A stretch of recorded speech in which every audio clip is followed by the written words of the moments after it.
Hey guys, it's Tori, and today I'm going to be doing the top 5 English novels book tag with a little bit of a twist on it. Do I remember who created this tag? No, but it will be linked down below. I was tagged actually by two people. First of all, Emily from Novel Novels, and then Alice from Alice and the Giant Bookshelf. So I think I might actually do this one twice because it's an easy one to just do a different version of at some point. So maybe before the end of the year, I'll do a second version of this. But for now, because it is Victober, I am of course doing a Victorian literature focused version of this tag. More specifically, I'm actually choosing, rather than my favorite Victorian novels, I'm actually going to go for 5 that maybe at the time I didn't quite give them 5 stars, but as I've continued on in my life since reading them, I have continually thought about them and found my mind drawn back to them in different settings. I don't know necessarily that I would give them 5 stars now, but they are books that have really stuck with me that aren't necessarily favorites of all time, although some of them might be considered that way. But they are really standouts for me from my reading of Victorian literature. I was going to just do top 5 favorite Victorian English novels, but I decided that most of those books you would have heard me talk about so much, and I just want to mix up what I discuss on this channel. So let's get right into this, starting with The Half-Sisters by Geraldine Dewsbury. This is a book that I did really like when I first read it. I can't actually remember if I gave this 5 stars. I don't think I did. I think I gave it like just below a 5 stars, so almost there, but not quite. But it is one that has continually stuck in my mind. Just aspects of the plot, the characters themselves really stood out to me. I honestly really loved both of our main characters in this. I guess I should explain what it's about first. This story follows 2 half-sisters who actually don't know each other exists. One is legitimate and the other is illegitimate, and in fact she is from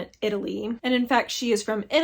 And she comes over to England to try to find her father and comes to find out that he has passed away. And they both are brought on very different journeys. The legitimate daughter ends up living the life that is expected for a woman in Victorian society, while the illegitimate daughter of course takes her own path, and we're able to see who ends up being happy in the end. I think the only reason I didn't quite give this a 5 stars was because for the legitimate sister, I just felt like her story could have had more depth to it than it did. Not that she as a character didn't have any depth, but I feel like her story really just kind of ended, and I felt like there could have been more to it that would have made the story more interesting. Of course, that could be Geraldine Dewsbury's point as far as these different storylines go, but it's still just, I don't know, it rubbed me a little bit the wrong way. I don't want to say rubbed me the wrong way. That puts out that I hated it or something, or that I found it problematic. It wasn't that. It was just more like I saw directions that her story could have gone that would have made it more interesting and still kept the overall messaging of this book. That being said, this book really has stuck with me, and I would love to reread it as soon as possible. It probably won't be for a little while longer because I think I just read this maybe a year ago, I want to say, maybe a little longer. I'm not totally sure, but it was recent enough that it would probably wait. Up next, we have a book I actually just read earlier this year, and that is Vanity Fair by William Thackeray. I gave this just below a 5 stars. I actually hosted a read-along for this book earlier this year along with Gone with the Wind, which has a very similar character dynamic. And originally I thought Gone with the Wind was my favorite of the two. I feel like it's definitely better written. It has more depth to the characters, which usually I think for most people would draw them to that book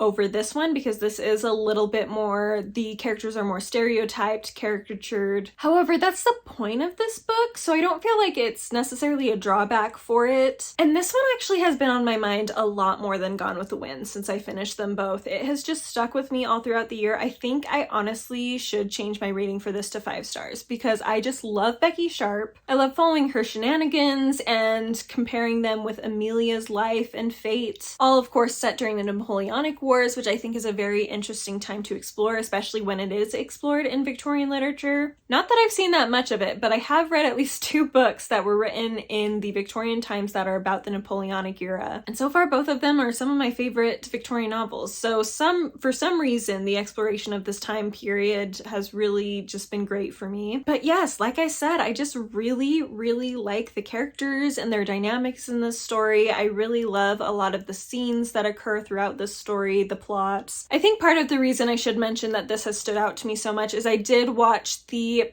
Amazon Prime miniseries adaptation of this, and it was so good. It really captured how I felt about this book. I've recently started watching the channel Thornfield Books. I will link her, if I remember, down below so you can check her channel out. She's great. But she made a video talking about adaptations and what makes a good adaptation, and she described viewing adaptations as arguments that the directors, creators are making about that piece of work. Almost like an essay about how they view these certain books and what they feel like is most important. And I really loved that idea of approaching adaptations in that way. And I mentioned that just because the adaptation of this really made an argument about these characters that I could really get behind. It really spoke to me and the way I was viewing these characters throughout this book. Even though they are very caricatured, there are just things about them that make them stand out and make them add a little bit more depth than you would expect their characters to have. And especially by the end of the book, I feel like there's just certain moments that add a little bit more depth to Becky, that add a little bit more depth to Amelia. And I just love how it comes together. I really love this book. So I think this is one of this list that I would end up giving a 5 stars, changing to a 5-star read, because it really is just a delight to read.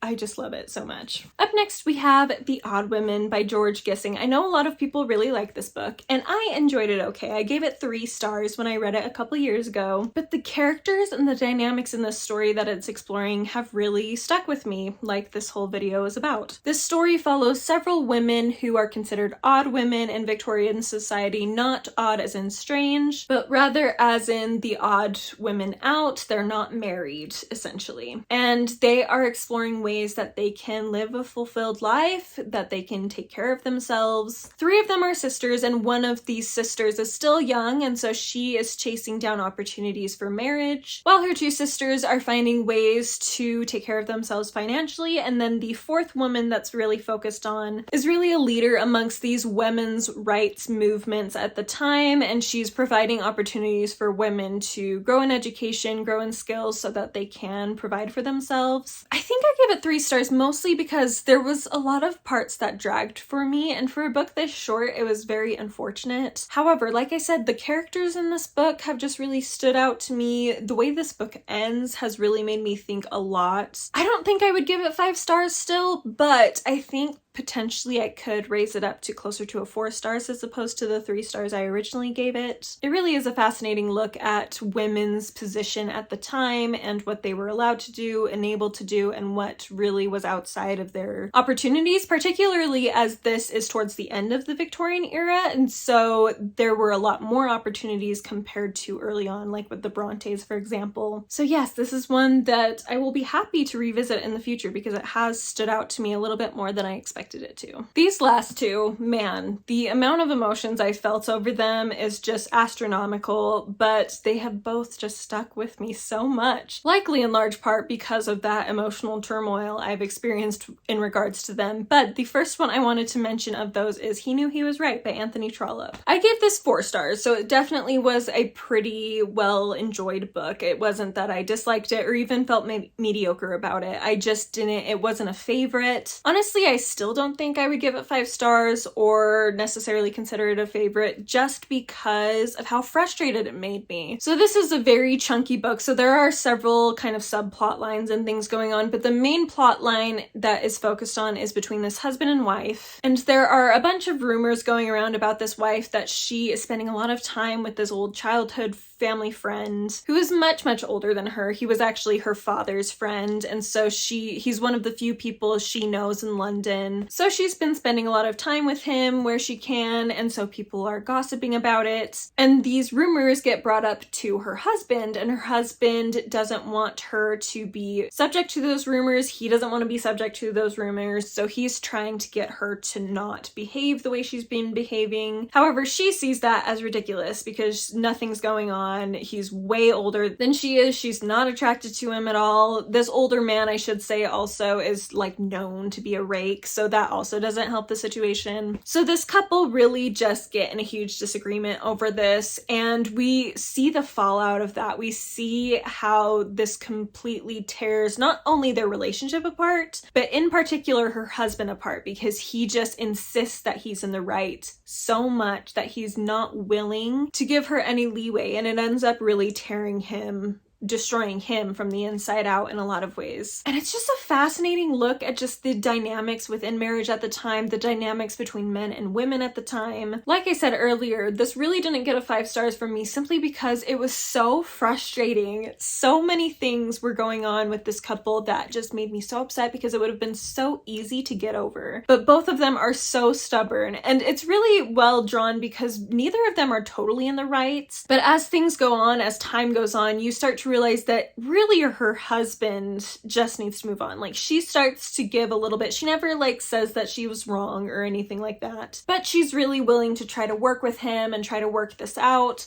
But he just, by the end of this, honestly, he doesn't really know what he wants from her anymore. He just is just a completely shattered man, and it's so sad and upsetting. But because of just the dynamics involved in that, it's really stuck out in my mind. Like, I have very strong emotions towards this book. It's one that I think about pretty regularly. It just comes to my mind in different situations or in comparing to different books, and it was just absolutely delightful, despite it being very frustrating. But yes, it is one I would recommend if you haven't read it, but just know it can get very, very frustrating. And the last book I have on here is probably the book amongst these that I read the longest time ago, but it still really just bothers me. It just comes up in my mind all of the time, and that is Two on a Tower by Thomas Hardy. There are actually a few Hardy novels I could have put on this list, at least 1 or 2 others that I thought about putting on this list, but of all of his works, this is the one that has caused me the most emotional confusion. I love the main characters in this book. I have to say, I love Swithin. He is the main male love interest. He's so funny, he's very naive, and it's just wonderful to watch him. We also follow Viviette Constantine, and she's just in a very fascinating situation. I guess, again, I should explain what this book is about first. This story follows a young astronomer, Swithin, and he is studying the stars near this grand house where Viviette Constantine lives, and she's currently living alone. This actually has a kind of a similar theme in a lot of ways to He Knew He Was Right, at least a little bit, where Viviette's husband has left her alone. He's off hunting somewhere in Africa, and he has forbidden her from participating in any social gatherings, with getting with anyone. He's a very jealous man, and he wants her to just stay at home by herself and not interact with anyone, which of course leaves her very lonely and depressed. And so she ends up meeting up with Swithin as he's studying the stars, and even though she's quite a bit older than him, I think they're like 10 years apart, she really finds an interest in him, and he starts finding an interest in her, and things go on from there. So based on that synopsis, you can probably guess there are some strange elements to this story, but honestly, overall, I really enjoyed it. But the ending, I can't decide to this day if I liked it or not. Like, there were aspects about it that I enjoyed and appreciated, especially in connection with a lot of the other themes of this book, but it was very abrupt, and I love Hardy's tragic endings. I am one that I can get behind them. I appreciate them. Can't read them all the time necessarily, but I do like them. So it's not that it's tragic. It's more just how abrupt it was, and just the fact that things could have gone a different way that I would have been happier with, I guess, even though it's supposed to be a tragedy, I know. And his other tragedies, I get to the end and I'm like, okay, that's how it ends. Like, it feels like it fits. But for this, like, there's just part of me that just wishes it could have ended happier. And I wish that the ending had been drawn out a little bit more so that we could get a little more development in what happened. And yet I love these characters so much. Like, they're some of my favorite Hardy characters, I think, that I was gonna say ever read, but I mean, I've read all of his books. So out of all of his characters, these two, Swithin and Viviette, are 2 of my favorites, which is probably why I'm sad by the ending. So anyway, all that to say, this book gives me a lot of emotional turmoil to this day. It sticks in my mind. I think about it a lot.